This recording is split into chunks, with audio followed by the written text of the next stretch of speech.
ஆதரவுடன் முதல்வராகி 5,000 கோடி ரூபாய் சம்பாதிக்க அதிமுக பொதுச் செயலாளர் EBS முயற்சி செய்தார் என தவிக மாநில குழு தலைமை ஒருங்கிணைப்பாளர் செங்கோட்டையன் கூறியுள்ளார்.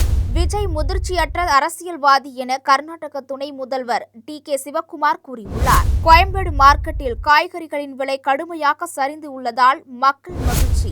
இனி விரிவான செய்திகள். ஈரோடு பகுதியில் தீவிர வாக்கு சேகரிப்பில் ஈடுபட்டுள்ளார் தமிழக வெற்றிக் கழக மாநில குழு தலைமை ஒருங்கிணைப்பாளர் செங்கோட்டையன். அப்போது பேசிய அவர், விஜய் ஆதரவுடன் முதல்வராகி 5,000 கோடி ரூபாய் சம்பாதிக்க EBS திட்டமிட்டார். ஆனால் அதனை நான் முறியடித்ததால் என் மீது கொலைவெறியில் உள்ளார் என்றும், 10 முறை தோல்வி கண்டவர் EBS. அவர் துரோகி என என்னை சொல்கிறார். தான் முதல்வர் பொதுச் செயலாளர் பதவியை விட்டுக் கொடுத்ததால் கிடைத்த பரிசு துரோகி என்றார். தமிழக சட்டப்பேரவை தேர்தலில் 28 தொகுதிகளில் போட்டியிடும் காங்கிரஸ் கட்சி தேர்தல் அறிக்கையை வெளியிட்டது. இதனை கர்நாடக துணை முதல்வர் DK சிவக்குமார் வெளியிட்டார். அதைத் தொடர்ந்து செய்தியாளர்களை சந்தித்த DK சிவக்குமார், தொகுதிகளின் எண்ணிக்கையை குறைக்க சொன்னாலும் மாநில கட்சிகள் வலிமையாக இருக்க வேண்டும் என காங்கிரஸ் திமுக விரும்புகிறது. மாநில கட்சிகள் வலிமையாக இருக்க வேண்டும் என காங்கிரஸ் திமுக விரும்புகின்றன. ஒட்டுமொத்த நாட்டையும் நிலையற்றதாக்க விரும்பவில்லை.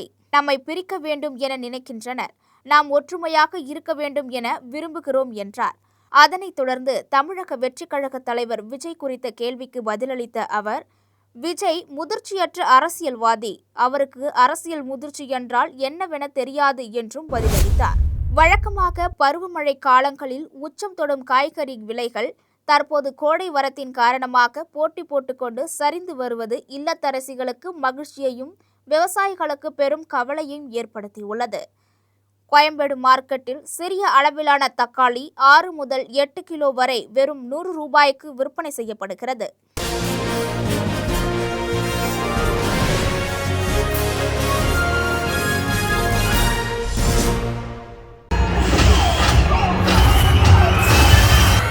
படம் எதிர்பார்த்ததை விட சூப்பரா இருக்கு. ஒரு 20 மினிட்ஸ் ஒரு ஃபைட் சீன் இருக்கு. சூப்பரா நடிச்சிருக்காரு.